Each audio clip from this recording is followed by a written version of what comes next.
Phone silent कर दो।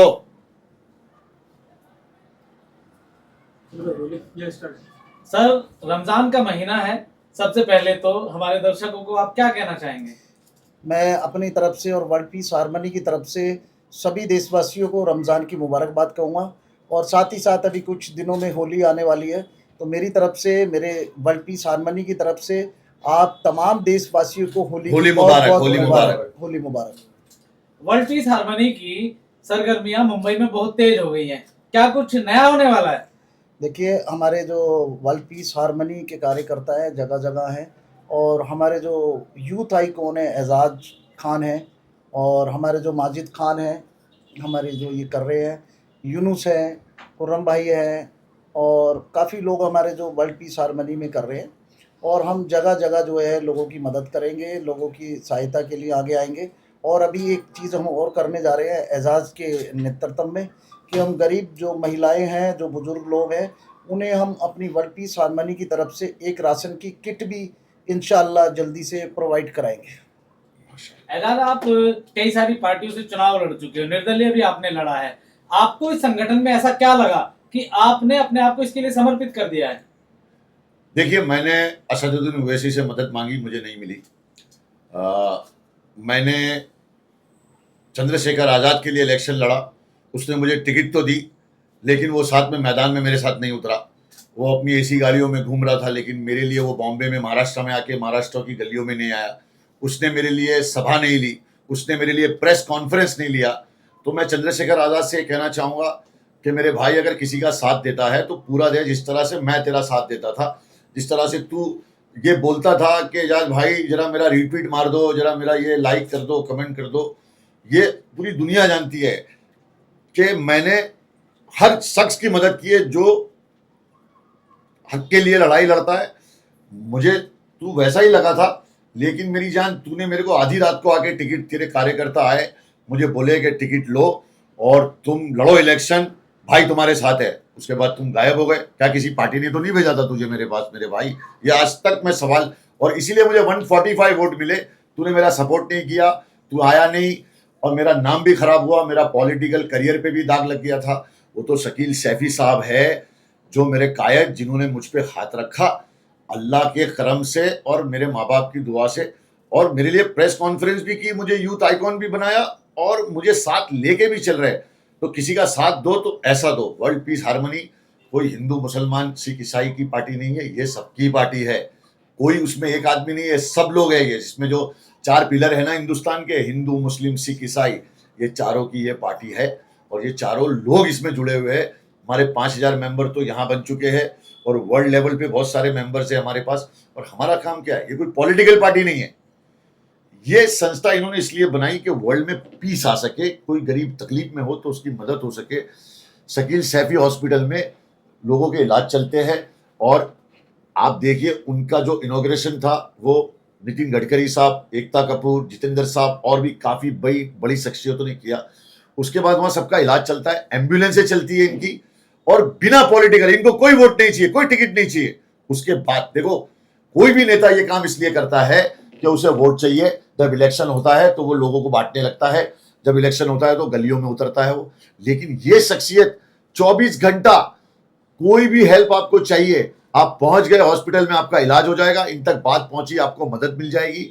अभी मैं बता रहा हूं, किसी शख्स की मां का इंतकाल हो गया था, रमजान के महीने में इन्होंने जो कमाया है, उसने इन्हें फोन किया। ये जानते भी नहीं थे, किसी ने नंबर उनको दिया था, उस शख्स ने इनको फोन किया, और मैं सुन रहा था। और ये मुझे बोल रहे थे 2 मिनट रुक साइड में, क्योंकि मेरे सामने हर बात करते हैं, लेकिन कभी किसी को मदद करने की बात होते तो ये मेरे सामने नहीं करते, साइड में जा। तो मैं सुन रहा था, तो बोल रहे थे कि हाँ बोल। तो किसी ने सामने से बोला कि मेरी माँ मर गई है, तो इन्होंने बोला पूरा खर्चा मैं करता हूँ, कोई चीज की टेंशन मत लो, अभी भिजवाता हूँ। और फटाक से दूसरे फोन से इन्होंने फोन लगा के उसको पैसा भिजवाया। ये होता है असली कायद, इसलिए मैं इनको कायद बोलता हूँ, इनको मैं गॉडफादर बोलता हूँ। किसी का साथ दो तो पूरा दो। शकील सर, आए दिन आपको धमकियां मिलती रहती हैं कि आपको जान से मार दिया जाएगा, क्या डर नहीं लगता है? देखिए, डर तो नहीं लगता है, क्योंकि ज़िंदगी और मौत अल्लाह के हाथ में है। अल्लाह ताला जब चाहेगा जब मौत कर देगा, और ज़िंदगी देने वाला वही देखेंगे है। कौन आता है। और रही बात, मुझे आए दिन काफ़ी संगठनों से मुझे धमकियाँ मिल रही है, जान से मारने की धमकियाँ मिल रही है, मेरे परिवार को मारने की धमकियाँ मिल रही है और बहुत ज़्यादा धमकियाँ दे रहे हैं। लेकिन मैंने इसकी सूचना हमारे देश के प्रधानमंत्री आदरणीय नरेंद्र मोदी जी, गृह मंत्री Amit Shah ji, police commissioner and chief justice of India, मैंने सबको इसकी कंप्लेंट दे दी है। इसके ऊपर मुझे ज़रूर है, मुझे अपने कानून पे और अपने प्रधानमंत्री आदरणीय नरेंद्र मोदी जी पर पूरा विश्वास है कि इसके ऊपर कानूनी कार्रवाई होगी और जो भी फैसला कानून लेगा मुझे मंजूर है। आप आए दिन दौरे करते रहते हैं देश भर में, क्या सरकार की तरफ से कोई सुरक्षा मुहैया कराई गई है? नहीं, मेरे को सुरक्षा की ज़रूरत नहीं है, मेरी सुरक्षा सिर्फ़ अल्लाह करता है और सुरक्षा के लिए मैं दौरे नहीं करता हूँ, मैं तो लोगों की मदद के लिए दौरे करता हूँ, चाहे हिंदू हो, मुस्लिम हो। हमारी संस्था का नारा है, भारत माँ के 4 सिपाही, हिंदू, मुस्लिम, सिख, ईसाई, और तमाम मेरे दोस्तों को जिसको भी मेरी मदद की ज़रूरत है, मैं हमेशा उनके साथ खड़ा हूँ। चाहे उनको लॉयर की ज़रूरत हो, चाहे उनको कानूनी मदद की ज़रूरत हो, चाहे उनको राशन की ज़रूरत हो, चाहे उनको मेडिकल की ज़रूरत हो, चाहे उनको एडवाइस की ज़रूरत हो, चाहे उनको कोर्ट की ज़रूरत हो, हमारी वर्ल्ड पीस हार्मनी ये काम हमेशा करती रहेगी। और मैं मीडिया से भी ये बोलना चाहूँगा कि मीडिया का कोई नहीं है, इनको कोई नहीं बोलता। मीडिया को भी अगर कोई मदद की ज़रूरत चाहिए तो आप मुझे बता सकते हो। मीडिया वाले सारे दोस्त हमारे भाई हैं। लाल टी शर्ट वाला हंस रहा है, और तो इससे बचो। जब आप लोग हमें दिखाते हो तभी हम स्टार बनते हैं। बड़े बड़े स्टार आप मीडिया वालों ने बनाए हैं और मैं उन लोगों को भी, आप मीडिया वालों को बायकॉट करना चाहिए जो लोग आपके ऊपर, कपड़े के ऊपर छीटाकानी करते हैं और आपको मतलब ऐसा समझते हैं। अगर आप किसी स्टार को ना दिखाओ तो वो स्टार नहीं बन सकता।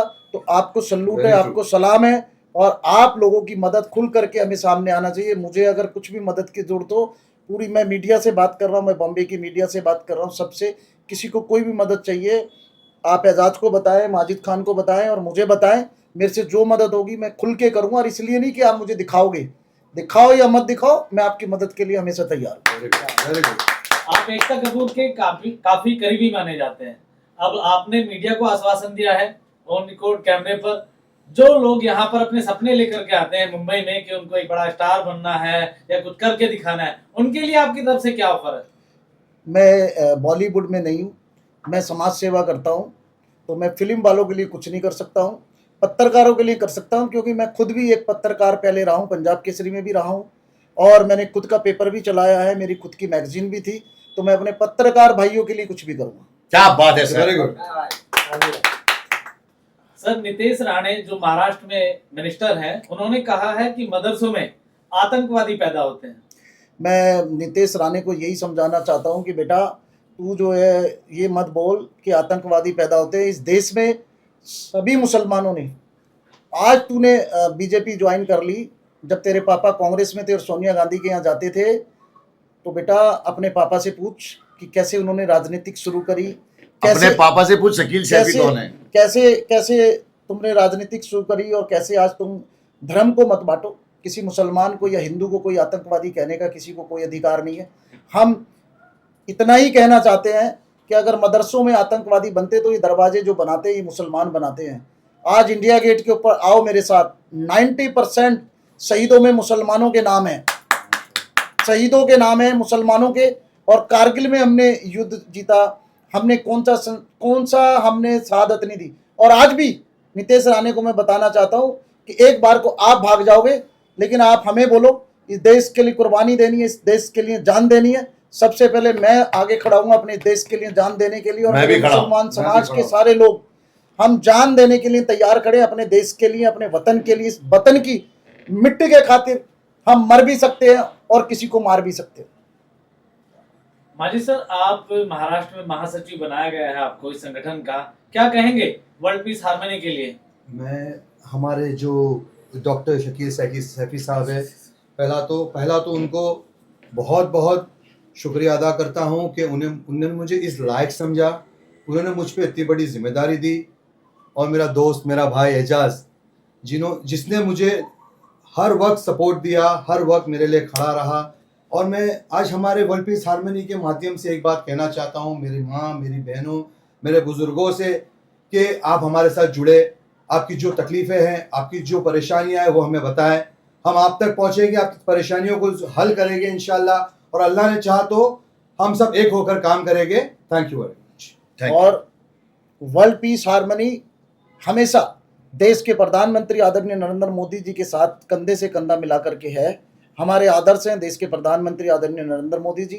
हम नरेंद्र मोदी जी के 11 साल के कार्यकाल को हम पूरे देश में, पूरी गली में, मोहल्ले में, नुक्कड़ में, जिला पंचायत में, जगह जगह पहुंचाएंगे। देश के प्रधानमंत्री के शासन का 11 साल का शासन जो उन्होंने किया है और जो आगे करेंगे उसको हम देश के जनता तक पहुंचाएंगे। Thank you so much. Thank you. Ejaz भाई, आखिर में आपसे जानना चाहूँगा कि आप सलीम खान जी की तबीयत ठीक नहीं है, तो उनके लिए कुछ कहना चाहेंगे? आप शायद मिलने भी गए थे उनसे या फिर मिलने जाने वाले हैं? मैं गया था, वो आईसीयू में थे। देखो क्या होता है कि सलमान खान एक ऐसी शख्सियत है जो मेरे हर बुरे वक्त में मेरे साथ खड़े रहे, कंधे से कंधा मिला के। और मैं जेल में भी था तो मेरे घर में क्या ठीक है क्या नहीं है वो हमेशा पूछते थे, खबर निकलवाते थे। मैं जो बिग बॉस में मुझे जो उन्होंने इज्जत दी, जो मोहब्बत दी, उसके वजह से आज तक मैं चल रहा हूँ। प्लस अगर उनके वालिद साहब की तबीयत ख़राब हुई है और मुझे पता चलता है, मेरा वहाँ जाना बहुत ज़रूरी है, मैं गया। वो आईसीयू में थे। मैं रमज़ान के महीने में सबसे मुसलमानों से भी ये मैं रिक्वेस्ट करता हूँ कि सलीम खान साहब के लिए आप दुआ करिए, उनकी तबीयत ठीक हो जाए। बहुत ठीक है अभी तो माशाल्लाह वो, लेकिन जल्द से जल्द घर आ जाए और अल्लाह उनको शिफा दे। और सलमान भाई को भी हर आफत बला मुसीबत से बचाए, उनको हर बुरी नज़र से बचाए और दुश्मनों से बचाए और उनको अपने हिफ्ज़ व अमान में रखे। और मेरे सारे हिंदू भाइयों को जो मुझसे मोहब्बत करते हैं उनको मैं होली मुबारक कहता हूँ अपनी तरफ से, कि होली मनाना, अच्छे से मनाना, कलर प्यार का लगाना, कलर नफरत का मत लगाना और एक दूसरे को तकलीफ मत देना, सिर्फ प्यार से। और मुसलमान भाइयों से ये रिक्वेस्ट करता हूँ कि रमज़ान का महीना है, आपका रोज़ा होगा और आपके हिंदू भाई होली खेल रहे होंगे, अगर कलर लग जाता है ना तो बुरा मत मानना, उसको गले लगाना और बोलना होली मुबारक। इससे ईमान नहीं जाता, याद रखना। हमारा ईमान इतना कच्चा नहीं है कि कलर लग जाने से चला जाए।